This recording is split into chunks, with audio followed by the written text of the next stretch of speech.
I remember very vividly. I remember very. I remember very vividly. Shit. Very. I remember very vividly. I remember very vividly stepping. I remember very vividly. I remember very vividly stepping through the door, and singing August running over the welcome me home, welcome me home. And for this tiny fraction of a moment, I saw him not the way I have always seen him, but the way other people see him. It was only a flash, an instant while he was hugging me, so happy that I was home. But it surprised me because I'd never seen him like before, and I never felt what I was feeling before either. A feeling I hated myself for having the moment I had it. But as he was kissing me with all his heart, all I could see was the drool coming down his chin. And suddenly, there I was.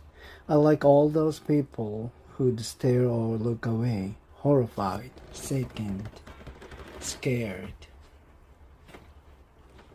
Thankfully, that only lasted for a second. The moment I heard August laugh, his raspy little laugh, it was over. Everything was back the way it had been before. But it had opened the door for me, a little peephole. And on the other side of peephole, there was two Augusts. The one I saw blindly, and the one other people saw. I think the only person in the world I could have told any of these to was Grants, but I didn't. It was too hard to explain over the phone. I thought maybe when she came for Thanksgiving, I'd tell her what I felt.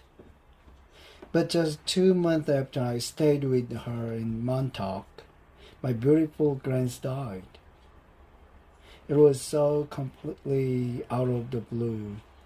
Apparently, she had checked herself into the hospital because she'd been feeling nauseous. Mom and I drove out to see her, but it was a 3 hours drive from where we live, and by the time we got to the hospital, Grant was gone. A heart attack, they told us, just like that. It's so strange how one day you can be on this earth and the next day not. Where did she go? Will I really ever see her again, or is that a fairy tale? You see movies and TV shows when people receive horrible news in hospitals. But for us, with all our many trips to the hospital with August, there had always been good outcomes.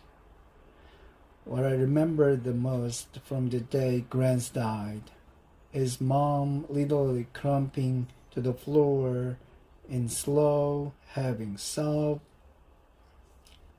holding her stomach like someone had just punched her.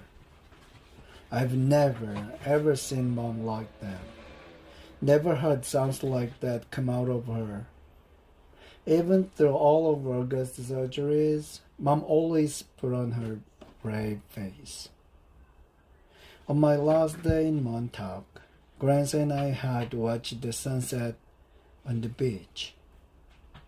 We had taken a blanket to sit on, but it had gotten chilly. But it had gotten chilly. So we wrapped it around us and cuddled and talked until there wasn't even a silver of the sun left over the ocean. And then Grant told me she had a secret to tell me. She loved me more than anyone else in the world. Even August? I had asked. She smiled and stroked my hair, like she was thinking about what to say. I love August. I love August very, very much, she said softly. I can still remember her Portuguese accent, the way she rolled her R's. But he has many angels looking out for him already, Via. And I want to you to know that you have me looking out for you. Okay?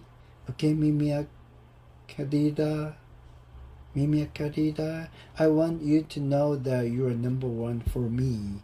You are my. She looked out at the ocean and spread her hands out like she was trying to smooth out the waves. You're my everything.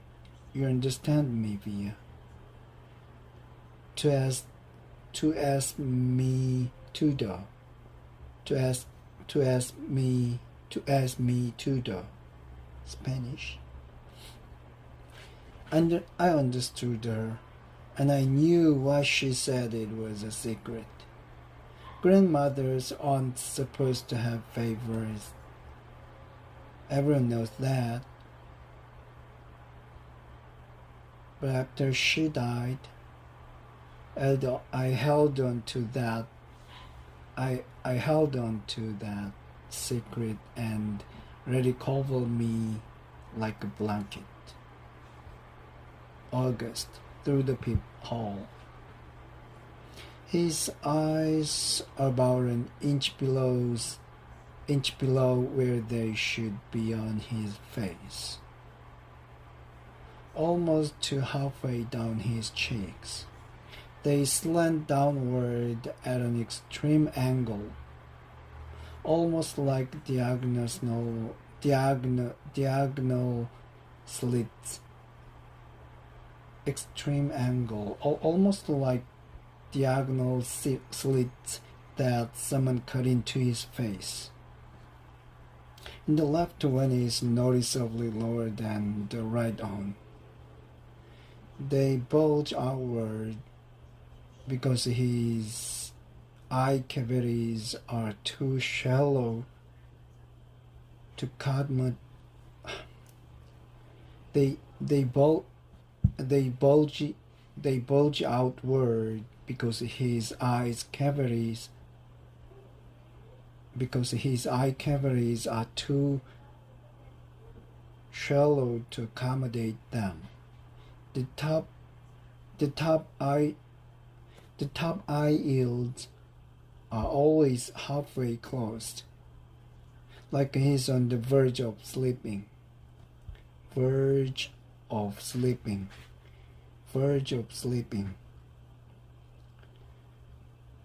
The lower eyelid sag so much, they almost look like a piece of invisible string is pulling them downward. You can see the red part on the inside, like they're almost inside out. He doesn't have eyebrows or irises. His nose is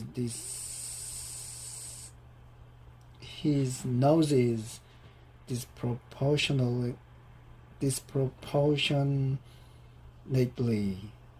his nose is disproportionately big for his face and kind of fleshy. His head is pinched in on the sides. His head is pinched in on the sides where the ears should be. Like someone used giant pliers.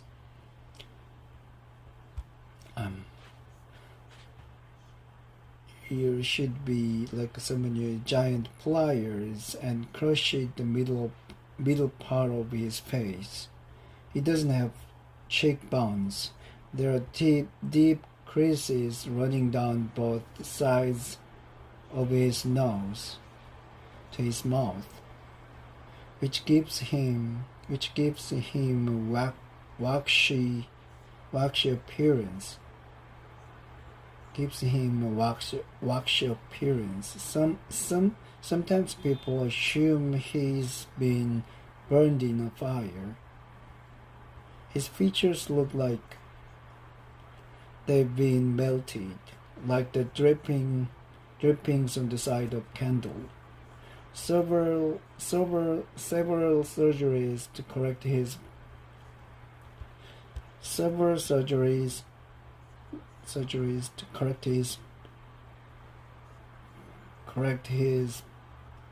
lips have left a few scars around his mouth.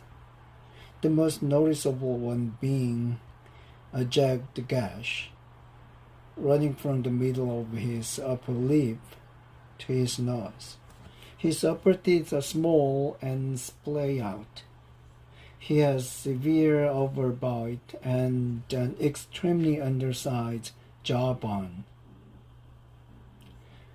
He has a very small chin.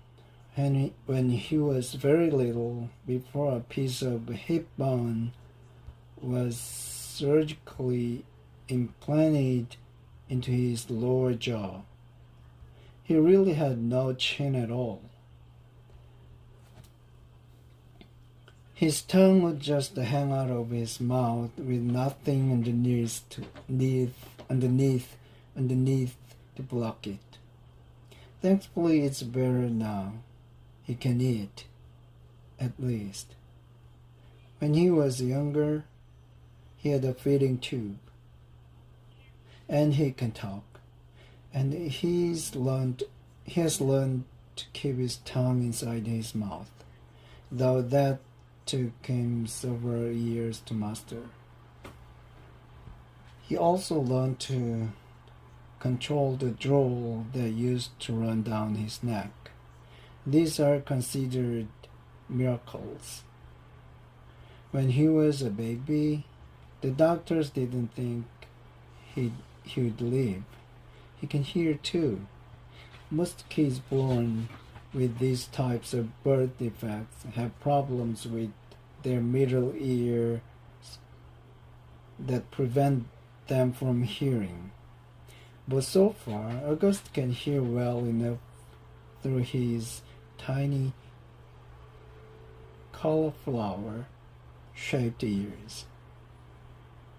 The doctor thinks that eventually he'll need to wear hearing aids, though. August hates the thought of this. He thinks the hearing aids will get noticed too much. I don't tell him that hearing aids would be the least of his problems. I don't tell him that the hearing aids would be the least of his problem. Of course, because I'm sure he knows this. Because I'm sure he knows this. Then again, I'm not really sure what August knows or doesn't know, what he understands and doesn't understand. Does August see how other people see him, or has he gotten so good at pretending not to see that it doesn't bother him?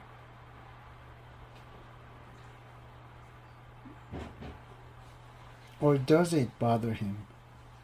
When he looks in the mirror, does he see the ugly mom and dad see?